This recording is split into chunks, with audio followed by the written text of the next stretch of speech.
چلیں جی، تو اس پہ بات کر لیتے ہیں۔ حکومتی جو مذاکراتی کمیٹی ہے اس کے رکن اعجاز الحق صاحب ہمارے ساتھ اس وقت ہمارے ساتھ موجود ہیں via link. Thank you so much Ijaz صاحب ہمیں جوائن کرنے کے لیے۔ سب سے پہلے تو ظاہر ہے ہم یہ جاننا چاہتے ہیں کہ کوئی پیش رفت بھی ہو رہی ہے ان مذاکرات میں؟ اب تک جو بات ہوئی ہے اب تک کیا پیش رفت ہوئی ہے اور آگے کیا امید رکھی جائے؟ دیکھیں، حکومت اور اپوزیشن جب مذاکرات کر رہی ہوتی ہے نا، تو مذاکرات ہمیشہ اگر مثبت انداز میں کیے جائیں گے تو اس کا کوئی نہ کوئی نتیجہ نکلے گا۔ لیکن اگر آپ اس قسم کی ڈیمانڈ سامنے لے آئیں جو کہ قابل قبول نہ ہو، یا اس قسم کے قدغن لگا دیں کہ وہ پوری نہ کی جا سکتی ہو، یعنی اگر کچھ بھی کہہ دیں، وہ میں کوئی اگزامپل نہیں دینا چاہتا، تو میں سمجھتا ہوں کہ یہ بھی عوام میں تاثر جائے گا کہ کون مذاکرات کو چاہ رہا ہے اور کون مذاکرات کو خراب کر رہے ہیں۔ اعجاز الحق صاحب، پہلے ایک بڑا وہ بون آف کنٹینشن تھی، وہ یہ تھی کہ حکومتی یا بلکہ پارلیمانی کمیٹی کا مطالبہ تھا کہ آپ تحریری طور پر لکھ کے دیں کہ آپ کے مطالبات کیا ہیں، وہاں سے انکار تھا۔ اب وہ اجازت دے دی گئی ہے بانی کی جانب سے، تو اس پر آپ کا کیا موقف ہے؟ پازیٹیو سائن ہے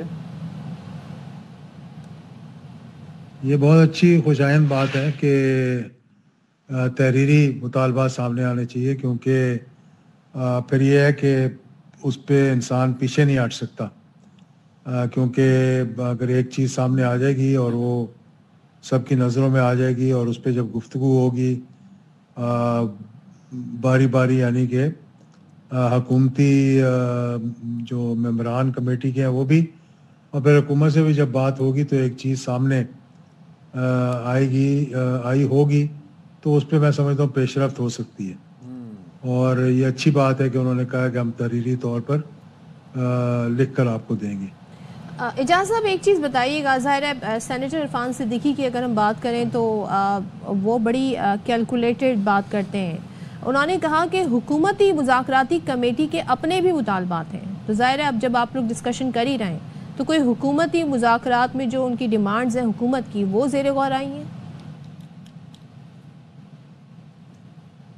دیکھیں، حکومت کی طرف سے تو مطالبات کبھی سامنے آتے نہیں ہیں، نہ ہی حکومت کو مطالبات کرنے کی ضرورت ہے، کیونکہ حکومت نے تو دیکھنا ہے کہ جو اپوزیشن ہے، یعنی کہ پی ٹی آئی ہے، ان کے کیا مطالبات ہیں اور ان کے مطالبات پر زیر غور آئیں گے۔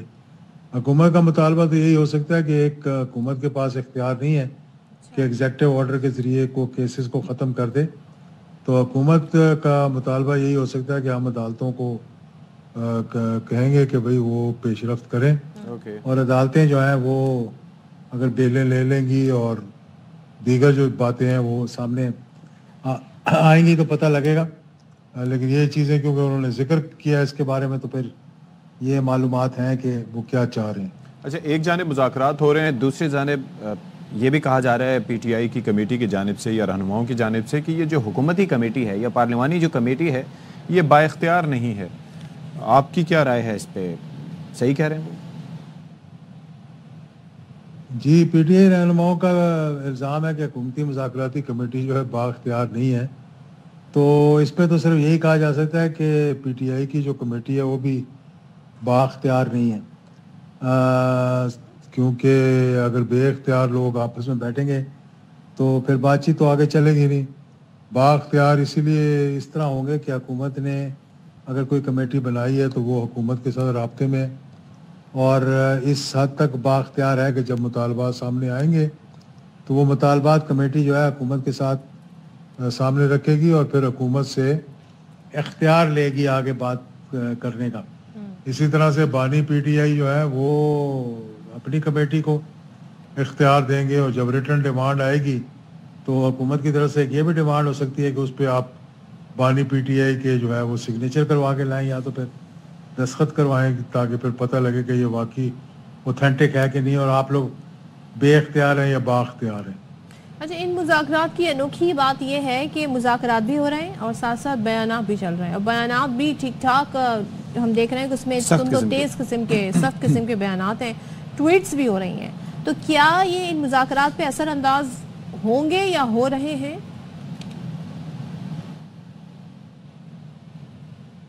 جی میرا خیال ہے کہ یہ جو بمباری ہو رہی ہے نا دونوں طرف سے یہ بند ہونی چاہیے اور مذاکرات کو ذرا سیریس ماحول میں ہونا چاہیے.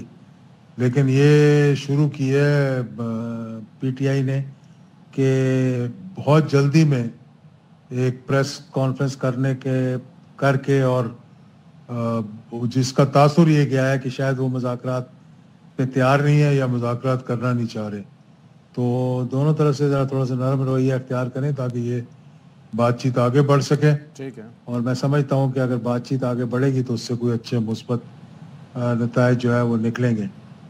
لیکن یہ کہ ایک دن اگر 2 دن ڈیلے ہو گیا تو آپ پریس کانفرنس کر دیں گے تو اس کا مطلب یہ لیا جائے گا کہ آپ لوگ سیریس نہیں ہے آگے بات چیت کرنے کے لیے. تو پی ٹی آئی کا رویہ جو ہے وہ اسی قسم کا رہا ہے. حالانکہ حکومت کی کمیٹی نے کوئی ایسی بات نہیں کی جو کہ مثبت نہ ہو. ٹھیک ہے. اور کوئی ایسی پریس کانفرنس نہیں کی. اگر اکا دکا دوسرے لوگ کچھ کہہ بھی رہے تھے تو وہ بھی اب اتنا نہیں بول رہے جتنا پہلے بول رہے. تو اگر یہ مذاکرات اس طرح کی بیان بازی کے نتیجے میں یا کسی اور ریزن کی وجہ سے بے نتیجہ ختم ہو جاتے ہیں تو آپ کی نظر میں اس کا رسپانسبلٹی کس کے اوپر جائے گی؟